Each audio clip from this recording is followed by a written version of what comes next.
Hello दोस्तों, मैं हूं वैस मोहम्मद। आप सभी को मेरे YouTube चैनल नूर मल्टी क्लासेस में एक बार फिर से वेलकम है।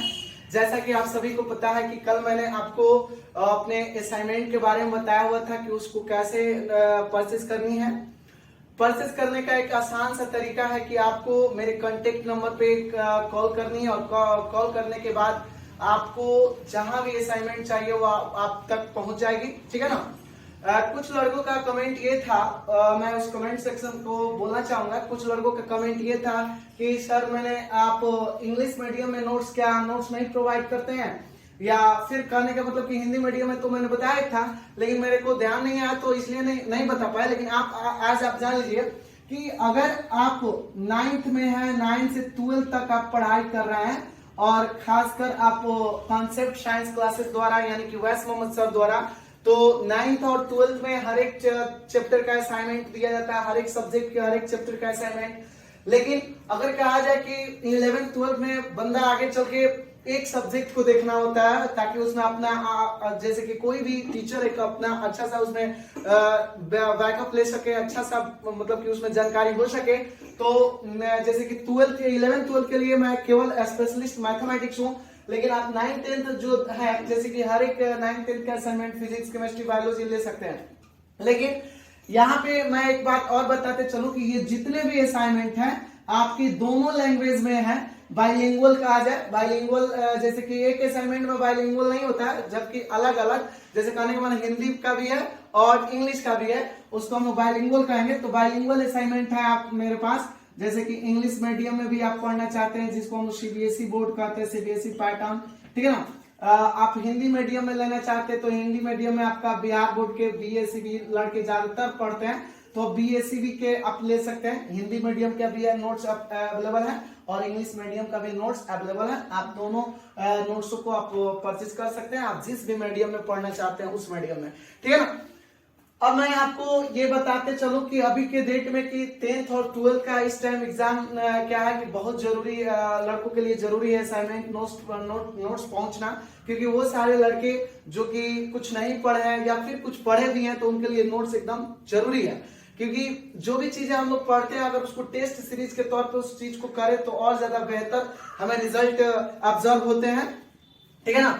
तो यहाँ पे अब हम लोग देखेंगे एक चीज और कि जैसे कि 9th और जो 11th वाले लड़के हैं उनके लिए तो बस जो चीज पढ़ाया जाता है प्रत्येक चैप्टर का असाइनमेंट प्रैक्टिस सेट लगवाई जाती है वो सारे अवेलेबल है। लेकिन 10th और 12th के लिए ऑब्जेक्टिव बेस्ड और सब्जेक्टिव बेस्ड हिंदी मीडियम और इंग्लिश मीडियम आप दोनों मीडियम में ले सकते हैं। इसमें आज आपको पूरा क्लियर बता दिया कि हिंदी और इंग्लिश दोनों मीडियम में ले सकते हैं। आप तो कोई कंफ्यूजन नहीं है और नहीं होना चाहिए कंफ्यूजन।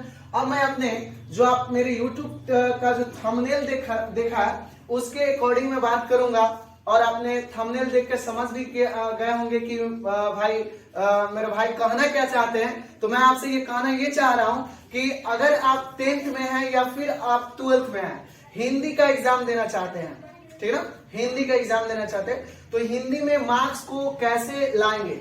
फिलहाल आज के इस वीडियो में मैं क्लास 10th के जो हिंदी का है हिंदी के बारे में बताऊंगा कि हिंदी में अच्छा मार्क्स कैसे ऑब्टेन कर पाए, कैसे तरीकों कैसे उसको लिख पाए, कैसे क्या उसका स्ट्रेटेजी है, रणनीति है, कैसे मतलब उसमें हम एक अच्छा मार्क्स गेन कर पाए। देखिए हिंदी में आप 100 में 100 लाना थोड़ा इम्पॉसिबल होता है। इम्पॉसिबल का मतलब कि उसमें थोड़ी सी राइटिंग वगैरह देखी जाती है, तो किसी भी लड़का का 100 में 100 आना मतलब कि क्या है ना कि मतलब नामुमकिन है। 99 मिल जाता है, 98 मिल जाता है, ठीक ना। लेकिन आपको इतनी मतलब कि मैं बता दूं अगर आपने कुछ भी नहीं पढ़ा है और जो लड़के पढ़े हैं उनके लिए तो और बेहतर है, लेकिन जो लड़के कुछ भी नहीं पढ़े हैं वो भी लड़के एक अच्छा सा रिजल्ट ऑब्टेन कर पाएंगे, वो भी मेरे द्वारा और मेरे बताए हुए मार्गदर्शन द्वारा। क्योंकि अच्छे कोई भी चीज को हासिल करने के लिए एक अच्छे गाइडलाइंस, एक अच्छे मोटिवेटर और एक अच्छे गाइडर्स की जरूरत होती है। बिना कुछ गाइडर्स के आदमी वहां तक नहीं पहुंच पाता है जहां तक कि उसको जाना चाहिए। ठीक है ना। तो मैं आज का जो स्ट्रेटेजी है कि हिंदी में एक अच्छा बेहतरीन मार्क्स कैसे लाना है उसके बारे में मैं बता रहा हूं, ज्यादा देर ना करते हो। देखिए सबसे पहले कि हम लोग चलेंगे ऑब्जेक्टिव के बाद। ऑब्जेक्टिव में बात करता हूं। ऑब्जेक्टिव आपको पता होना चाहिए कि जब से मतलब कि लॉकडाउन लग गया, लॉकडाउन लगने के बाद क्या है कि सरकार की जो रणनीति थी गवर्नमेंट की, वो 50% ऑब्जेक्टिव हो चुके हैं। मतलब कि 50% ऑब्जेक्टिव कहने का मतलब ये कि आपके अगर 100 मार्क्स हिंदी हो रहा है ना, तो उसमें आपके 50 मार्क्स, देखिए ये हिंदी मीडियम से है या जो लोग इंग्लिश मीडियम से है, ये हिंदी तो हिंदी देना ही है, ये लैंग्वेज है, ये तो देना ही देना है। तो सबके लिए ये है, मतलब सब कोई इसे समझ सकते हैं और अपने इस चीज को फॉलो कर सकते हैं। जैसे कि 50 नंबर ये आपके ऑब्जेक्टिव हो जाएंगे, ये ऑब्जेक्टिव क्वेश्चन हो जाएंगे। और एक क्वेश्चन 1 मार्क्स, 1 क्वेश्चन 1 मार्क्स का रहेगा, तो छोटू 50 क्वेश्चन हो जाएगा आपके 50 मार्क्स के ये क्वेश्चन हो जाएंगे, ठीक है ना। और ये भी है इसमें बढ़िया सा एक आपके पास इसमें ऑप्शन है। ऑप्शन ये है कि बताइए 100 क्वेश्चन ऑब्जेक्टिव दिए रहेंगे, उसमें 85 को जवाब देना, आपको जो 50 अच्छा लगे वो जवाब देना। अब उसमें देखना होता है ये कि बहुत सारे लड़के क्या करते हैं कि जो एकदम गांव से बकलोल चकलोल एकदम चलाता है सब, वो क्या होता है कि उस सबको कुछ नहीं पता होता है कि भाई अगर वो मतलब कि एग्जाम देने भी जाता है तो क्या करेगा कि 1 2 3 4 लिखकर सीट पर सर तक रहेगा, मारेगा हिंदी में 4 नंबर, मान लेते 1 नंबर मारा, एक के बाद मान लेते 2 3 नंबर मारा, तो जो भी मारेगा सही ना, जो नहीं पढ़ा है वो मारेगा 1 नंबर ले, काली माई के नाम पर ले, बाबा के नाम पर ले, ये के नाम पर, वो के नाम पर मार के चलाएगा, ठीक है। माने हर एक देवता का नाम लेके लेके मारेगा, इसलिए क्योंकि उसको पढ़ा नहीं बेचारा कि कब किसके नाम पे सही हो जाए वो भी नहीं जानता है, ठीक है ना। तो इसके हो अगर अच्छा से मतलब ये करना है कि अपने ऑब्जेक्टिव अच्छा से चिपके, अच्छा से मतलब कि ऑब्जेक्टिव हम अच्छे ऑप्शन पे क्लिक आउट करें, उसके लिए मैं आपको स्ट्रेटेजी बता रहा हूँ कैसे करनी है। लेकिन आप देखिए कुछ लड़के क्या ये भी करते हैं कि वो क्या किया कि मारा 61 नंबर पे साइन, 61 नंबर का सी, अब भर देगा लिया के 1 2 भर रहा है, 3 तक भरा है तो 4 रहने खाली हो रहा था, 61 भरा है तो 4 में लिया के भर देगा। तो ऐसा भी करना एकदम गलत है। जो नंबर के सामने आपने जैसे भारी, ये बहुत लड़कों का मिस्टेक मतलब माइनर गलती की वजह से बहुत सारे रिजल्ट पेंडिंग में चले जाते हैं। तो जो लड़के मतलब कि कुछ नहीं जानते हैं वो लड़के, मैं अभी बता दे रहा हूं कि जो आपको ऑब्जेक्टिव का OMR सीट मिलता है, OMR सीट मिलने के बाद आप जो नंबर ऑब्जेक्टिव क्वेश्चन को सॉल्व कर रहे हैं, जैसे मान लेते हैं हमको 1 नंबर आ रहा है, 1 नंबर का सी, सबसे पहले क्वेश्चन पेपर ले, क्वेश्चन पेपर लेने के बाद जो जितने भी ऑब्जेक्टिव क्वेश्चन है उसको पढ़े, जितना हम जानते हैं उसको सबसे पहले बना डाले, उसको अपने आंसर क्वेश्चन पेपर में टिक आउट करते चले। जैसे मान लें हमने 1 पढ़ा, 1 का सी होता है, 2 का मान लेते हैं बी होता है, 3 का ऐसे सी होता है, ऐसे करते चलेंगे। 4 गए हमको पता नहीं है, 5 पढ़े क्वेश्चन हमको पता नहीं, 6 पढ़े नहीं पता, घबराने की कोई बात नहीं, अभी और भी आगे क्वेश्चन है, आगे क्वेश्चन पढ़ते गए, आप मान लेते 10 नंबर का क्वेश्चन है सी, तो अब आप 3 नंबर तक यहाँ तक OMR सीट को भरे हैं। जैसे मान लीजिए ये ए हो गया, बी हो गया, सी हो गया, डी हो गया, तो आप 1 का मान लेते भरे हैं ए, और 2 का मान लेते भरे हैं सी, फिर 3 का भरे हैं मान लेते एक OMR सीट को, गोला को पूरा एकदम भर देना है, 4 ये बाहर नहीं जाने देना है, भर देना है, ये आपको पता होना चाहिए, भर देना है। और मान लेते हैं संजोग बस 4 5 6 7 हमें पता ही नहीं है, ये पता ही नहीं है, और एक ही बार हमें जाके 10 नंबर क्वेश्चन हमको पता है। तो अब ये नहीं जो बकलोलवा होगा वो सब, ये नहीं कि जब 10 नंबर का होगा, मान लेते हैं डी है, 10 नंबर की डी है, तो 10 का डी यहाँ ऑप्शन मारे। अब ये नहीं कि यहाँ समझो कि भाई हमारा इतना गैप हो रहा है, 3 के बाद 4 होना चाहिए, तो हमको 4 में डी भर दे ना, 10 का है तो 10 में भरेंगे, इसको 4 में नहीं भरने की जरूरत है। जहां जिस क्वेश्चन में हमने टिक आउट किया है वही क्वेश्चन के सामने ऑप्शन को टिक आउट यहाँ पे बोला करेंगे, ठीक है ना, OMR सीट पर भर देंगे। ये आप मेरी बातों को समझ चुके होंगे। अब मैं बता रहा हूं कि ये जो 50 मार्क्स के जो ऑब्जेक्टिव क्वेश्चन आ गए, ये 50 मार्क्स के ऑब्जेक्टिव क्वेश्चन आपके हो ही जाते हैं। ये ऑब्जेक्टिव क्वेश्चन को आपको कैसे मतलब डील करनी है, कैसे इसे निपटारा करना है। और 50 नंबर छोटू आपके लिखित प्रश्न होते हैं जो कि रिटेन एग्जाम, ये आपको लिखना पड़ता है। ये आपके ऑब्जेक्टिव जैसे मल्टीपल चॉइस क्वेश्चन होते हैं, MCQ होते हैं, और ये आपके एकदम उसको आंसर राइटिंग कॉपी कहेंगे, तो ये आंसर राइटिंग देना पड़ता है। अब देखिए 50 मार्क्स को ये कैसे, इसको 2 सेक्टर में हमने बांट दिया, एक ऑब्जेक्टिव बेस्ड और दूसरा सब्जेक्टिव बेस्ड, ठीक है। मैंने इसको 2 बेस्ड में बांट दिया। ऑब्जेक्टिव में 50 मार्क्स कैसे लाना है, तो ऑब्जेक्टिव में 50, जैसे मान लेते हैं आप अगर मेहनत कर रहे हैं, कुछ नहीं जानते हैं और ये कुछ नहीं जानते हैं, उसके बावजूद भी अगर आप जिस तरह मैं बता रहा हूं, अगर आप मेहनत कर रहे हैं तो 50 मार्क्स में से आप 40-45 नंबर एकदम ला सकते हैं। और जो लोग पढ़े हैं उनके लिए तो और बेनिफिट की बातें हैं। सबसे पहले करनी क्या है उन लोग को कि मेरे कांटेक्ट नंबर को आपको पता कर, कांटेक्ट नंबर मैं आपको दे रहा हूं। मेरा कांटेक्ट नंबर है 9572228765, ठीक ना। इस पे आपको कॉल करनी है और भी कई चीजों को जानकारी के बारे में आपको जानकारी मिल सकती है। आप कॉल करके क्या कर डिस्कस कर सकते हैं कि सर मैथ का पेपर दे रहा है, उसको कैसे हमें करना होगा, भाई ये इसका पेपर दे रहा है, इसको कैसे करें, ठीक ना। लेकिन फिलहाल अभी मैं हिंदी के बारे में बता रहा हूँ। जो हिंदी है उसके लिए करना क्या है छोटू आपको कि ये देखिए, हिंदी का ये मेरा असाइनमेंट है। यहाँ पे आप देख सकते हैं कि मेरे यहाँ जो 10th 9th 10th 11th 12th का जो बैच स्टार्ट होने वाली है वो है 10 फरवरी 2023 से स्टार्ट होगी। गाइडेड बाय वैस मोहम्मद सर, यंग जीनियस, ठीक ना। बीएससी परस्यू मैथ है, ठीक ना। तो यहाँ पे आपके कांटेक्ट नंबर यहाँ भी दिए गए हैं, यहाँ से संपर्क करके आप इस नोट्स को परचेज कर सकते हैं। और इस नोट्स को परचेज करने के बाद आपको करना क्या है कि ये इसमें जितने भी ऑब्जेक्टिव क्वेश्चन है, ये गद्य खंड का आपको पता होना चाहिए कि हिंदी का जो हिंदी आपने पढ़ा होगा तो हिंदी का 2 सेक्टर होता है। एक होता है गद्य खंड और दूसरा होता है काव्य खंड। थोड़ी सी वीडियो लंबा होगा क्योंकि सब मान लेते समझाना है आपको किसी भी तरह। ये गद्य खंड और काव्य खंड, ये 2 सेक्टर। तो देखिएगा यहाँ लिखा है हिंदी गद्य खंड। गद्य खंड में 12 चैप्टर है। 12 चैप्टर आपको पता होना चाहिए। ये 12 चैप्टर कौन कौन है? 12 चैप्टर गद्य खंड में होता है और 12 चैप्टर काव्य खंड में होता है। मैं ये मैट्रिक के हिंदी की बात कर रहा हूँ। तो 12 चैप्टर गद्य खंड में और 12 चैप्टर काव्य खंड में। इनको असाइनमेंट को लेकर क्या करना है, इसके पूरे ऑब्जेक्टिव बेस्ड ऑब्जेक्टिव को याद कर जाना है। याद मतलब इसको याद कर जाना। अब कहने का मतलब ये कि अभी के डेट में और आप हिंदी चाहिएगा पढ़ के खत्म कर दे, नोट्स बना ले, तो हो पाएगा? नहीं हो पाएगा। लेकिन ये आपके भाई हैं जो आपके ये नोट्स एकदम आपको भाई नोट्स दे रहा है, तो नोट्स को लेकर इसको क्या कर लेना है, पढ़ाई कर लेनी है। एकदम इसको याद कर जाना है, मुंह जवानी। कहीं से पूछा जाए ऑप्शन देखते देखते साइन मार दे, ठीक ना। इस तरीके से याद कर जाना है इसको, काव्य खंड को भी और गद्य खंड को भी।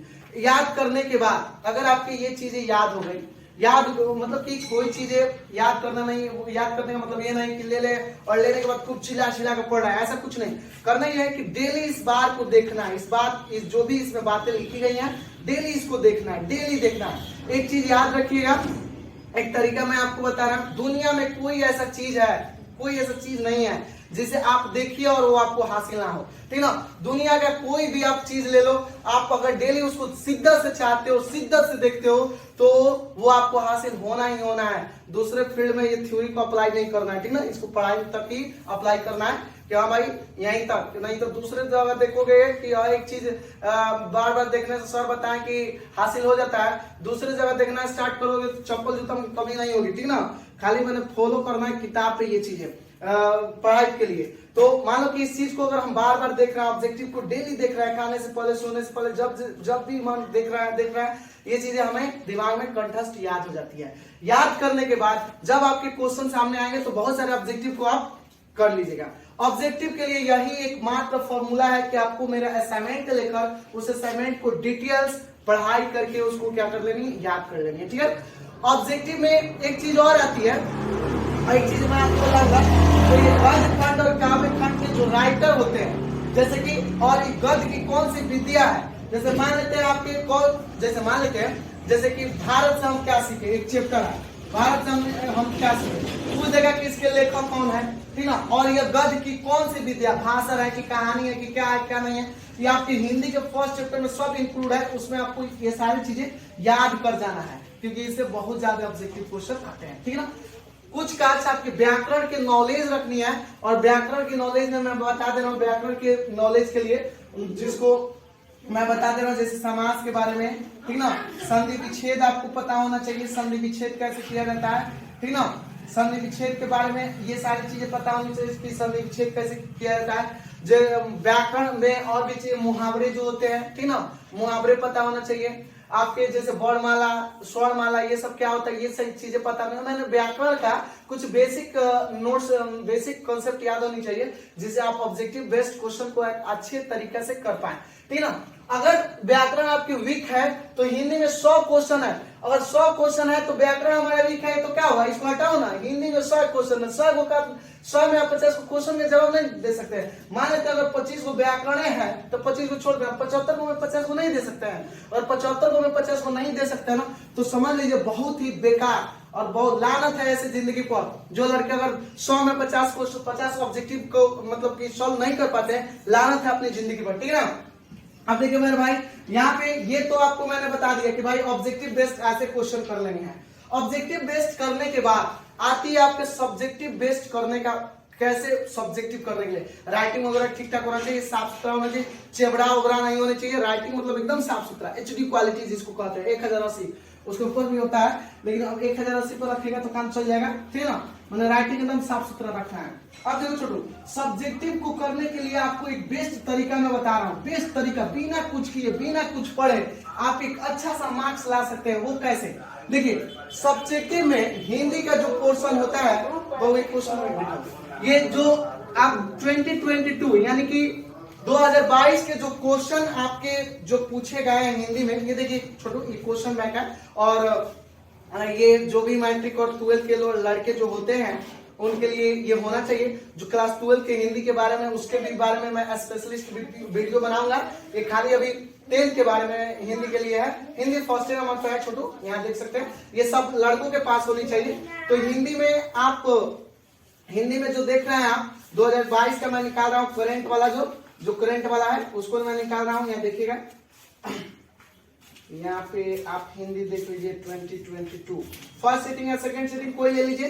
देखिए यहाँ पे आपको मैं ये क्यों दिखा रहा, मैं इसलिए दिखा रहा हूँ ताकि आप इन्हीं चीजों को देखकर अपना प्रीवियस ईयर के क्वेश्चन जिसको कहते हैं PYQ, 5-7 साल का अगर आप PYQ प्रीवियस ईयर क्वेश्चन कर लेते हैं तो आपके अंदर एक बहुत अच्छा एक पावर क्या होता है, एक्टिव होता है, और एक बहुत अच्छा एक रिजल्ट ला सकते हैं, ठीक है ना।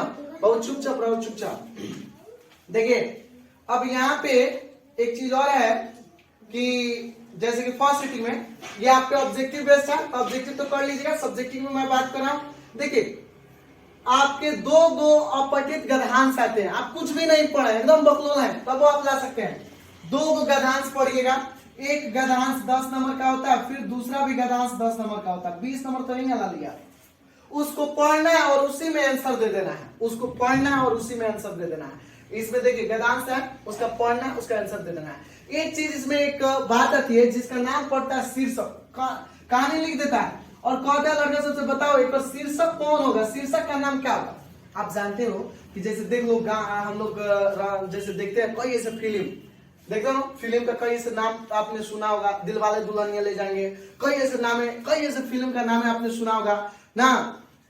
उस सारे नामे जो आपने सुना होगा, फिल्म उसी के तहत बनती है जो कि नाम होता है। तो उसी तरह जो कहानी लिख दी जाती है, उसी कहानी का एक मोटो होता है, मतलब किस बारे में लिखा गया है, उसका मेन शीर्षक क्या हो सकता है, वही बात लिख देने की उसका शीर्षक क्या होता है। शीर्षक उसका जो मेन भावार्थ होता है, मोटो होता है, जिसके बारे में लिखी जाती है, उसी के बारे में उसका क्या नाम हो सकता है, उसको लिख देना है, जिसके चलते पूरी कहानी उसको समझ में आ जाना चाहिए। जैसे मान लें दिलवाले दुल्हनिया ले जाएंगे, एक फिल्म है, उसमें देखे तो आप देखे होंगे कि उसी के तहत फिल्म को बनाया गया होगा। उसी तरह जो ये कहानी लिख दिया जाता है, इसका शीर्षक का नाम क्या हो सकता है वही लिख देना है। इसमें थोड़ा सा कंफ्यूज नहीं होना चाहिए। तो आपने 20 मार्क्स आपने ऐसे ही ला लिए बिना कुछ पढ़े, उसमें सब पढ़, जैसे कहानी दिया है आप पढ़ के उसको क्या कर देना है, आंसर लिख देना है, ठीक है ना। उसके बाद आपको करना क्या होता है कि 250 से 300 शब्दों में, 250 से 300 वर्ड में आपको करना क्या, निबंध लिखना है। तो निबंध लिखना है 250 से 300 वर्ड में आपको निबंध लिखना है। अब ये ना कि एक वर्ड लिखे तो गिने, एक वर्ड लिखे तो गिने, नहीं, हमें एक चीज कर देनी चाहिए कि भाई एक लाइन में कितना, मान लेते 7 वर्ड अट रहा है, 7 वर्ड अट रहा है एक लाइन में, तो हमें जाहिर सी बात है कि अगर हम क्या करते हैं कि अगर 30 तो 210 से होगा ना, 40 करते हैं, 40-50 लाइन में लिख देंगे तो हमारा 250 से 300 वर्ड में वो 40-50 लाइन में अगर लिख दें तो हो जाएगा हमारा, ठीक है ना। लेकिन निबंध भी लिखने के लिए एक सबसे अच्छा आपको टेक्निक पता होनी चाहिए कि निबंध कैसे लिखी जाती है। और ये निबंध जानते हैं कितना नंबर का होता है, ये भी 10 नंबर का होता है। 3 नंबर जो क्वेश्चन है ये भी 10 नंबर का, ये 30 नंबर, दिमाग का खेल है। बस आप 30 नंबर अपने दिमाग को थोड़ा सा लगाते हैं तो ये 30 नंबर ला लेते हैं। असाइनमेंट में आप पढ़ के और व्याकरण के कुछ नॉलेज आपके इधर से 40-45 मार सकते हैं, और ये तो 30 नंबर तक यहीं तक आ गया। लेकिन अगर आपको यहाँ पे करना क्या है कि थोड़ी सी लिखने के तरीके जानने होंगे कि निबंध कैसे लिखना है।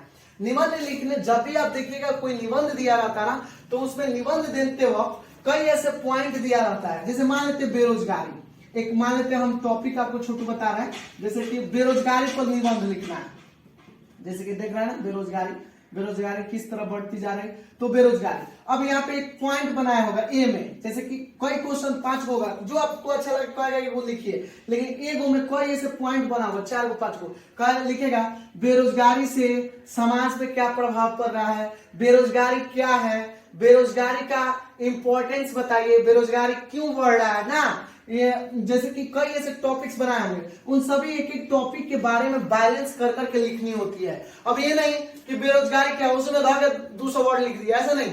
बेरोजगारी क्या है या कई ऐसे उसके इंपॉर्टेंस है कि बेरोजगारी क्यों हो रही है, बेरोजगारी का कारण क्या हो सकते हैं, हर एक को हेडिंग देते वक्त दे देकर उसके नीचे माने बैलेंस वर्ड में जैसे कि उतना ही बातें लिखे, सभी टॉपिक को बना कर लिखनी है, एकदम बैलेंस वर्ड में उसको लिखना है। अगर आप बैलेंस वर्ड में लिखते हैं तो क्या होता है, क्या होगा कि आपको एक जैसे 5 पॉइंट दिए रहा है, तो 5 पॉइंट में आप 250 से 300 वर्ड में पहुंच जाएंगे, और आपका निबंध जो होगा, ऐसे जो होगा, एक बैलेंस में भी रहेगा, और एक आप अच्छा से मार्क्स भी ला सकते हैं, ठीक है ना। तो ये आपके हो गए कि ऐसे निबंध लिखा जाता है। निबंध के लिए जैसे कि मान लेते हैं अगर आप किसी कोई लड़का जो आपके घर में बढ़िया एग्जाम की कोई तैयारी कर रहा है, सेंट्रल एग्जाम की, जैसे मान लेते हैं यूपीएससी या फिर बीपीएससी का, तो उन लड़कों से भी आप सलाह ले सकते हैं कि सर निबंध लिखी कैसे जाती है। तो निबंध लिखने के लिए ये सबसे अच्छा मैं तरीका आपको बता रहा हूँ, शॉर्ट में ही बता, लंबा बताऊंगा तो फिर आपके बहुत सारे दिक्कत आएंगे, बहुत टाइम भी वीडियो और लंबा हो जाएगा। तो ये मतलब कि निबंध लिखने के ये तरीके हो सकते हैं, ठीक है। निबंध के बाद ये 30 नंबर आपके ऐसे ही क्वेश्चन आ गए।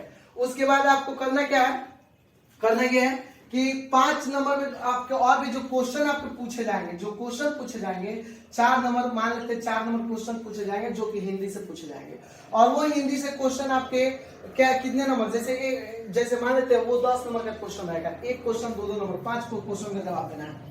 मान लेते हैं आपने पूरा हिंदी पढ़ा है, 5 क्वेश्चन इसमें पूछेगा और एक क्वेश्चन 2 नंबर का, तो ये कितना हो गया 10 नंबर का। 5 क्वेश्चन मात्र हिंदी से लॉन्ग क्वेश्चन, लिखित क्वेश्चन पूछेगा, तो इसमें तो 2 मतलब रहेगा क्वेश्चन और भी, लेकिन उसमें से 5 को जवाब देना है, तो जितना जवाब देना उतना ही मैं बता रहा हूँ। तो ये 5 क्वेश्चन को अगर आप जवाब दे दिए तो 10 नंबर आप पा लिए। अब सोचिए कि कौन ऐसा लड़का जो पूरे हिंदी पढ़ा और 5 क्वेश्चन का जवाब ना दे पाए, कितनी शर्म की बात है, बात है कि नहीं।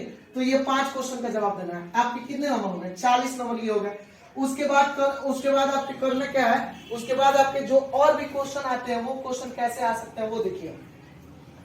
ये क्वेश्चन आपके आते हैं, जानते हैं कहां से, ये जो आप 10 नंबर देख रहे हैं ये गद्य खंड का रहेगा, कहां का रहेगा छोटू, गद्य खंड का।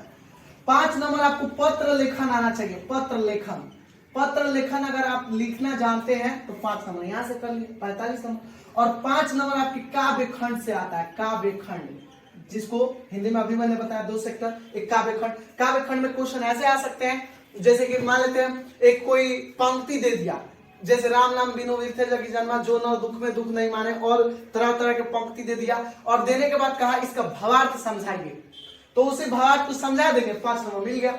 अथवा में कोई दूसरा क्वेश्चन आएगा तो दूसरे क्वेश्चन को भावार्थ समझाने नहीं आ रहा है, तो काव्य खंड का कोई ऐसा क्वेश्चन है जो हमें पता है उसको बना देना है, ठीक ना।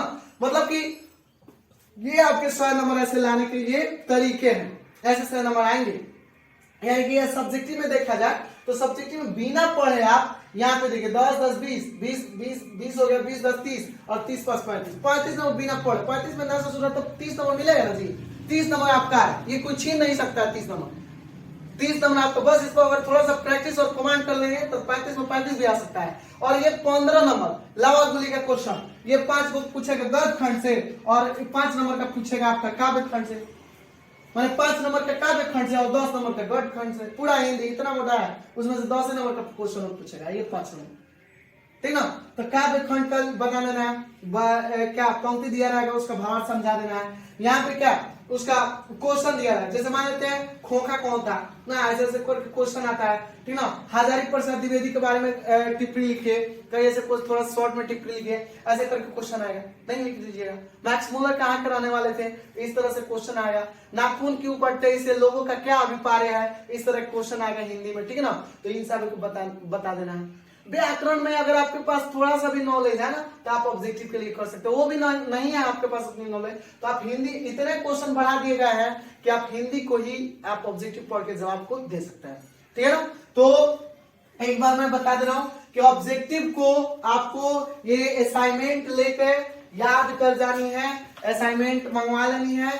पीडीएफ तो पीडीएफ, नहीं तो इसका आप खुद कोचिंग से आके, कोचिंग पे आके संपर्क करके इसको ले लेनी है, ठीक ना। और इसके ये जो सब्जेक्टिव क्वेश्चन है आज से प्रैक्टिस करने लगनी है। और वो प्रैक्टिस ये है कि अपठित गद्यांश 2 नंबर का आता है, और आपका ये निबंध आता है, निबंध लिखने की प्रैक्टिस करें, अपठित गद्यांश को फिल करने की प्रैक्टिस करें, क्वेश्चन करने की 10 क्वेश्चन। अगर आप हिंदी का एक टारगेट मोटो लेकर चलो कि 50 को हम हिंदी का शॉर्ट क्वेश्चन बना लेना, तो आप 5 क्वेश्चन यूं ही कर लीजिएगा। 50 को क्वेश्चन आप हिंदी का कर लो, घर पे बैठ कर 50 क्वेश्चन कर लो, हो जाएगा। पत्र लेखन के लिए प्रैक्टिस कर लो, काव्य खंड का कम से कम 30 क्वेश्चन का प्रैक्टिस कर लो, एक क्वेश्चन का जवाब देकर चलो। 30 क्वेश्चन तो मैंने ज्यादा कह दिया, 15 क्वेश्चन आप प्रैक्टिस कर लोगे तो एक क्वेश्चन का काव्य खंड का जवाब देकर चले आओगे। मतलब कि यहाँ आप करना, देखो छोटू, मान लो कि हम लोग क्या है कि कोई भी इंसान, दुनिया की धरती पर कोई भी इंसान अपने आप को जीने के लिए, अपने आप को मतलब कि अपने फैमिली को चलाने के लिए क्या करता है कि अपनी वो जिंदगी को बेहतर से बेहतर बनाने के लिए सोचता है। तो क्या हम अपने जिंदगी को अच्छा एक मकाम बनाने के लिए, अपनी जिंदगी को अच्छा एक डायरेक्शन देने के लिए, क्या हम अपने आप के लिए एक मंथ का टाइम बच चुका है एग्जाम के लिए, एक मंथ, क्या हम अपने आप को एक मंथ के लिए वनवास नहीं कर सकते हैं? राम जी सोचो कि राम जी अपने एज में उन्होंने सीता के लिए 14 साल के लिए वनवास किया था। तो क्या हम अपने जिंदगी को बनाने के लिए क्या अपने एक मंथ का वनवास नहीं कर सकते हैं? एक मंथ के लिए मोबाइल, टीवी वगैरह सारे कुछ सोशल चीजों से दूर रहें और पढ़ाई करें एक मंथ के लिए, क्योंकि एक बार जब रिजल्ट आ जाती है ना छोटू, तो वो आपके हमेशा के लिए रहती है, आप उसे कभी नहीं बदल सकते हैं। अब मान लेते कभी फर्स्ट डिवीजन नहीं आया, फेल हो गए, अब कभी भी कहीं आपको, जैसे मान लेते कहीं जॉब, टेक्निकल जॉब के लिए आप जा रहे हैं, या कहीं भी किसी फॉर्म के लिए जा रहे हैं फिलअप करने के लिए, लड़की कितना लाइन में लगी रहेगी सब। अब मान लेते आप सेकंड डिवीजन किए हैं, लाज लगेगा काउंटर पर रखने में सर्टिफिकेट, फर्स्ट डिवीजन आओगे तो हट ले एकदम रख के चले आओगे, लोग भी कहेंगे चलो भाई फर्स्ट डिवीजन किया, सेकंड डिवीजन करो, लाजे सोचोगे रे भाई कब निकलेगा, कब निकलेगी सबकी, अब हम जाए हमारा बढ़ जाएगा ना। तो ये सब बहुत मुश्किल, बहुत दिक्कत झेलना पड़ेगा। अगर आप एक महीना अगर अपने आप पे काम कीजिएगा तो एक बेहतर अच्छा रिजल्ट ला लीजिएगा, और एक अच्छा रिजल्ट, एक मंथ के अच्छा रिजल्ट आ जाएगा तो आपको जिंदगी भर के लिए वो क्या है कि आपके ये काम आएंगे। मैं आपको एक बात कहूंगा, ये सारी चीजें आपके मैंने बता दिया, अगर इसमें कोई दिक्कत और कमी खामी लगे तो आप मेरे कमेंट सेक्शन में लिखना नहीं भूलिएगा। सर आपने इस चीज को और डिटेल्स में बताइए, तो मैं इस चीजों को और ज्यादा डिटेल्स में बताऊंगा, ठीक है ना। और नोट्स के लिए इंग्लिश मीडियम और हिंदी मीडियम दोनों में अवेलेबल है, लेकिन आप हिंदी में, चाहे आप इंग्लिश मीडियम से पढ़े चाहे आप हिंदी मीडियम से पढ़े, हिंदी का तो एग्जाम हिंदी में देना होता है, तो बस। लेकिन अगर आप बिहार बोर्ड का एग्जाम देना चाहते हैं तो यही पैटर्न, यही आपके ये सिलेबस रहेंगे हिंदी का।